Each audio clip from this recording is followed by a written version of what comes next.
Lorsque je discute avec mes amis chrétiens, ils me disent souvent qu'ils ont à cœur de partager la parole de Dieu à leur famille, à leurs amis, à leurs proches, mais qu'ils ne savent pas comment s'y prendre. Aujourd'hui, je vais vous donner 9 conseils pour pouvoir partager la parole de Dieu autour de vous. Le premier conseil que je voudrais vous donner, c'est de prier pour avoir des occasions de témoigner et partager votre foi. Je crois que c'est important de remettre cela dans la prière pour que Dieu nous tende des perches et que nous ayons vraiment des occasions de parler de Dieu. Le second conseil que je voudrais vous donner, c'est de rendre votre peur du rejet inférieure à votre désir de témoigner et de glorifier Dieu par ce témoignage. Souvent, lorsqu'on parle à un ami de la parole de Dieu, on a peur d'être rejeté, on a peur de sa réaction. Mais je vous invite vraiment à chasser ces peurs et à vous rendre compte de l'importance du message que vous délivrez. Votre désir de porter la parole et que cette personne soit sauvée doit avoir plus d'importance que votre peur d'être rejeté. Le troisième conseil que je voudrais vous donner, c'est juste de vous relaxer. Ce n'est pas vous qui sauvez les gens, c'est Jésus qui a déjà fait tout le travail. Il est mort sur la croix pour pardonner les péchés des personnes et ça y est, c'est fait. Vous avez juste à porter ce message. Vous êtes un outil que Dieu utilise pour porter son message et répandre son amour. Donc enlevez-vous toute pression. La seule chose que vous avez à faire, c'est parler de Jésus et c'est lui qui sauvera la personne que vous avez en face de vous. Ensuite, le conseil que je voudrais vous donner, c'est de passer du temps avec Jésus. Si vous avez une relation personnelle avec Jésus, si vous passez du temps dans la prière, du temps à lire la Bible et du temps dans la louange aussi, eh bien, il sera plus facile pour vous de parler de lui.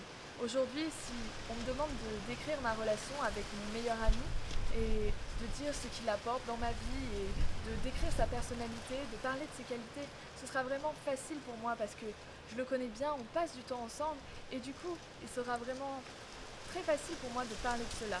Et je crois que c'est pareil avec Jésus. Si on a une vraie relation avec lui, si on le connaît, si on passe du temps avec lui, eh bien, parler de lui, témoigner, sera vraiment quelque chose de naturel pour nous et on le fera avec aisance. Le cinquième conseil que je voudrais vous donner, c'est utiliser votre histoire. On ne vous demande pas de faire de grands discours ou de vous baser sur telle ou telle théologie ou telle philosophie, mais vraiment basez-vous sur ce que vous connaissez. La personne qui est en face de vous veut une histoire vraie, quelque chose que vous avez vécu. Je vous invite à ne pas avoir honte de votre témoignage. Si Dieu vous a envoyé ce jour précis en face de cette personne, c'est parce qu'il va vous équiper et qu'il sait que vous êtes la meilleure personne à ce moment pour partager la parole à votre ami ou à cette connaissance. Donc n'ayez pas honte de votre histoire et racontez comment Jésus a transformé votre vie et tout ce qu'il a fait de bien dans votre vie. Mon sixième conseil sera de toujours ramener votre discours à Jésus.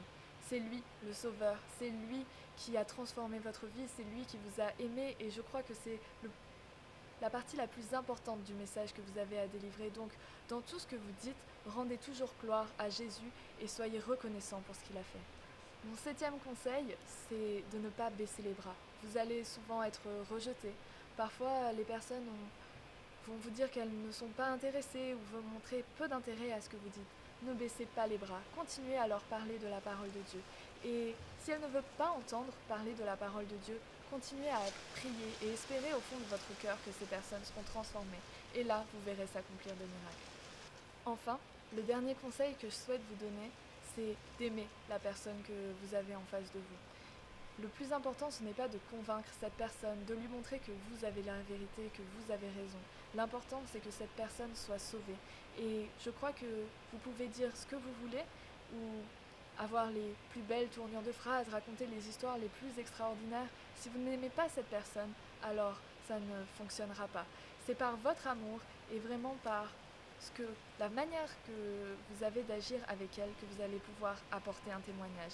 Cette personne va vous observer, voir comment vous allez vivre et par l'amour que vous allez lui montrer, vous allez faire une différence.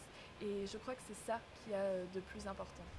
Donc pour conclure, à chaque fois que vous avez l'occasion de témoigner et d'apporter la parole de Dieu, pensez que le plus important, c'est l'amour et ensuite de raconter ce que Jésus a fait à la croix pour nous.